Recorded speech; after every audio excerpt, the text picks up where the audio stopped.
Hey, it's Sarah Jane from Access Your True Nature, and here I am again. I've just run up and down these steps a couple of times. Just done my daily training to get my body and my mind balanced and in good physical shape to carry me on all the adventures that I know that I want to have. So yeah, I'm looking a little wild and woolly today, and it's about to rain. So if you don't know me, one of my favorite things to do is to help people uncover their human message so that they can really start to connect with the people they want to connect with and lead the movements that they want to change the world, the way that they want to change the world, and build the business that's going to change their own world at the same time. And yesterday, I was watching another coach's live stream, and she was talking about how to make money in business, and one of her main points was just be yourself. And hi, Cecile. And I know that sounds really, really simple, but it's actually so crucial to be authentic. And the reason why we need to say it is because we are all so inundated with technology these days, and all the information that's coming at us, and the comparing game and everything else, that the idea of being yourself seems so simple on so many levels. But the other idea is that actually it's not easy to be yourself, because we're just being flooded with other people's messages and other people's points of views, and because we're trying to learn as much as we are to have a better life and to really stay aligned to our own message, the ways that other people are showing up and the things that they're doing and the way that they're languaging starts to get a bit blurry, because we start to think we have to be a certain way and look a certain way and do things a certain way. And all it does is take us further and further away from you being who you came here to be. So, when someone like this girl yesterday was saying, just be yourself, be true to who you are. Yes, absolutely. And sometimes you don't know who the hell you are anymore, because you've had so much programming and so much information and influences as you've tried to build your business that you actually don't know who the hell you are anymore. And I know I've been there, and I know a lot of my clients have been there, and it sucks, doesn't it? It's just like, how the hell can I not know who I am? And you probably know exactly what I mean. And it's not a very nice feeling, because you think, shit, I should know who I am by now. And you do. It's just a matter of being inundated by all these outside influences. So really and truly, one of the best things that you can do is to step away from the computer, turn off your social media, and just tap back into your heart, and go for a walk, go clear your head, hug a tree, meditate. But just know that it's completely normal to be told to be yourself and have absolutely no clue who you are anymore. You do know who you are. You know what you are in your true nature. And if that is the case, that is a sure sign. If you're kind of feeling, I don't know what I am, and the lines are a bit blurry, go journal. Go talk to your good friends, maybe not your best friends, because they know maybe our darkest secrets and the worst parts of us, and their version can sometimes be as judgmental as our own version of ourselves. So talk to acquaintances, talk to people that know you. Who do they think you are? How do they see you? What are your strengths? What are your weaknesses? And this is something that I ask my clients to do in the insights when they're going through their work with me. But don't let the influences from the outside in the coaching industry, in life transformation, really change who you are any more than they already have. Just take a step back, take a deep breath. You know who you are.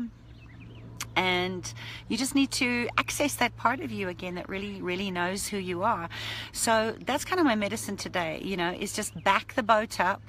One of the best things I did was unsubscribe from the hundreds of emails that I was subscribed to from other coaches and other facilitators, and stop looking at so much stuff that's going on in social media, because business building is important. We need the strategies, but the way that we go through learning processes. But here's the thing, with every entrepreneur you follow, with every tactic, every system, every new marketing gimmick, write your new ebook, and how to do this and how to do that, and this is how you need to do your website. All of that just takes you further away from the real you. Hi, Marina. You know, you can't access your true nature when you're not digging into what is my message and what do I stand for. And for me, your message always comes from the mess. Your PhD of life experiences come from what you've overcome, your challenges, your story, and how you got to the other side of it. And that's the part that touches people. That's the authentic you. And those are your real strengths and your real experiences. And that is what makes you the leader in your field. That makes you the expert in your field. And you're going to attract organically people that are aligned with your mess and your messages. And we know when we're off, because something just is out of alignment, and you can sense it. And if you can sense it, other people can sense it energetically when you're trying to be something that you're not. So if you're ever going to truly make the impact that you want to make and create the movement that you know is the very reason why you got into business in the first place, and what you stand for and what you believe in, you got to just step away from the computer, turn off all the external noise, and go deep. You have to go deep underneath the surface and not do the spiritual bypass. You've got to go deep into the pain, into the discomfort, and just remember, if you're wandering, maybe you're not as busy as you want to be, or you're not attracting your divine right clients, there might be some incongruence in how you're showing up. And if you're not getting the people that you want to work with, sometimes we're sort of told that we need to go broader, you know, that there's this lack and scarcity mindset, and that you need to cast a wider net. And there's that sort of feeling that the broader it is, the more you're going to find more people. But we kind of get even more away from the specific solution to a pain point that we have when we do that. And I did that for a while. And it's very hard for people to actually know what you do when you do that. And people are more inclined to invest in you when it's a very specific problem that you're solving. And when you go too broad, and I did that, and I'm sure some of you did that, you kind of dilute your message. And I'm not saying that you need to be, you know, doing one thing and one thing only, but it's like, what would your sign be on the door? If you had a solution to somebody's problem, what would your sign on your door be? That once they're over the threshold, then you can show them all the other things and go deeper into things that are much more specific. So, you know, that's kind of what I've learned, is that there's only one of you, and your experiences are yours alone. And it's not a cookie cutter thing where you're just regurgitating and duplicating other things and modalities and other people's 5 steps or 12 steps. They're not your 12 steps, and they won't work because they're not yours. And when you can access your true nature, when you stay authentic to yourself, that's when you actually get very clear on who you're here to serve and what your message is. And then you're going to start attracting people that really feel that you are really, really passionate, and also have the solution to the problem, because you are visible proof and the evidence of coming through the other side. So, you know, stop looking at what's wrong with you. Start looking at what's right about you, and get out of the comparison trap. Best way to do that, cut the outside noise, as I said earlier. Back up the boat, and stop looking at how other people are doing things, and, you know, looking at what you have to be in order to have a successful business is a much more authentic, congruent way, you know. And that's where most people don't want to go, because they're looking at the do, and we spend way too much time working in our business rather than on our business. So, you know, it's really simple to fix that. Maybe not easy, but all you have to do is really start training yourself to believe that you're the person to listen to, because you're the expert in your field. I always say I'm my own best client, because I know what it feels like to be in that pain and not know how I'm going to get the solution. And I invest in my own mentors to make sure that I stay on track. So don't let the trees confuse your vision. You've got it. And you know what you have to do. So go deep, tap into, you know, what it is that you stand for. What do you love to do? Hello, Violet. Good to see you here. Just what I needed to hear. Good, Marlies. Yeah, it's just, you know, I've just seen that coming up. And another thing, and I'll leave it at that, because that's really was what I wanted to say. But I found myself getting really, really triggered yesterday, but for something that's been niggling at me for a while. And I'm probably going to write a blog on, you know, the what to do when the red flags start waving at you, and you are so busy doing, because that's what you think you have to do, that you actually don't listen to the quiet and subtle nudges. But yeah, so I got really triggered yesterday by someone that I've actually invested some money in, and I did it because I really wanted to connect with more people, and the promise was that this was a place where it was going to be high-tech touch connection, and it was a place to network, and it was a place to mastermind. And yet, you know, and maybe you can relate that back to your own business as well, is that if, you know, don't promise something that you can't deliver. You know, if that's what your intention is with your group or your mastermind or your networking event or whatever it is, then be accessible to the people that are showing up and paying you to get what you're promising.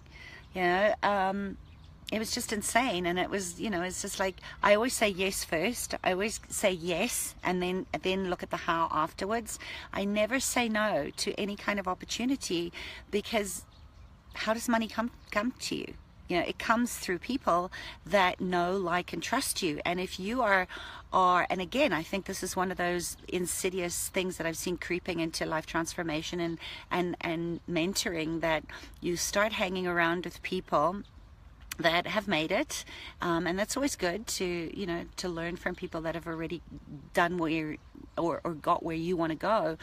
But what I see happening, and I don't know, some of you I know, some of you are all over the world, but I don't know if this is just a South African thing, but, you know, we want our individuality. We know that we have our own area of expertise, and yet we give ourselves up, and we start dimming our light because we want to be like somebody else. So instead of expressing your own individual personality through the clothes that you wear, or the way that you message, and the way that you language that's unique to you, everybody starts sounding like everybody else, and everybody starts looking like the, let me just say, like the red tie brigade, or you know, there's a certain look, and it's almost like there's this separation through ranking when you do that, because you don't know who's made it or hasn't made it, but there's this perception that you've made it, perhaps, and I'm not saying that all these people haven't, but it kind of becomes this wannabe club where people say create a false sense of scarcity. It's not that I only have 2 sessions left, and that's fine if that is true, but if you're starting to put energy out that I am so important that you need to go through almost like an interview questionnaire of what do you want to speak to me about, and what is the, you know, why do you want this why do you want this to happen? I got really pissed off about it, because it was just like, what just happened here? You know, I just offered to give you some ways that might actually increase your membership, and if I was creating something like that, I would want my members to feel heard and feel that they were important, and that their voice mattered, especially if it was about networking and getting results in your business. To not go into this I am so important thing that you need to book an appointment, and maybe if I decide whether it's worth my while, you know, the what's in it for me, that I might actually get my secretary to make an appointment with you, but it'll be so difficult that you'll probably say no. It's just like, can we just get back to being real here? And now maybe this is turning into a rant, and so I'll stop. But, you know, it's just like, you can't create connections if you're not willing to be accessible. You know, I don't want my clients to think that they can't ever get hold of me, and I know some of you are here. Yes, there has to be boundaries, but if you're on the verge of a breakdown or a breakthrough and you can't get hold of me, because I am playing the scarcity and the you need to, you know, pay me by the hour thing in order to get that one thing, and in the meantime you maybe want to go and kill yourself, or you're about to make a choice out of fear, I don't know if I'd want to work with somebody that I couldn't get hold of, or that was unavailable for me. You know, it's just like, where are we where are we all in this industry going out of alignment by creating this false perception of importance rather than high touch? So I'll leave you with that. Let me know your points of view. Let me know your comments and your questions. I would really love to know what you know about that. You know, it's just like, if your business is in the business of people, and you know what, if you're making money, or you want to have money come into your bank account, we're all in the business of people. And for me, connection is currency. So if I'm not willing to connect with people, and I'm not willing to say yes and get curious, and I go through this in my compass direction, going through the flow of the Chinese medicine 5 elements, in how does heart sell, right? Heart selling comes from being curious. And I'm more likely to want to invest in somebody that is curious, where I feel held and seen and heard, than I am that's for someone that's just telling me all about them. And it's a self-promotion in the guise of a membership club. You know, I don't know, is it just me, or is it do you find it a little bit weird that someone would have a membership club for people to network in, but they don't allow the members to see each other or to connect with each other, and it's the promote me, myself, I club? I'm a little pissed about that. Because I feel like there was some deception in there, and that it all just became about the money, that that this particular organization is not interested in their members, or whether they get results, or whether they have success. It was just a make money quick scheme, and they're not interested in changing it. So I think another question would be to ask is, like, who are the people that you need to drop out of your life? You know, I'm really considering, I'm not going to use my energy in wanting something greater in a community that doesn't want it. So where can you maybe use the lessons from my life experiences and the things that are coming up for me at the moment in your own life? And if you have some great words of wisdom, I would love to hear it. So that's it from me today.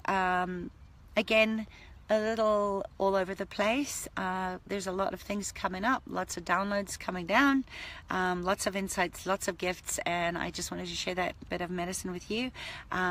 So steer your own ship, and have a great rest of your day wherever you are. Bye.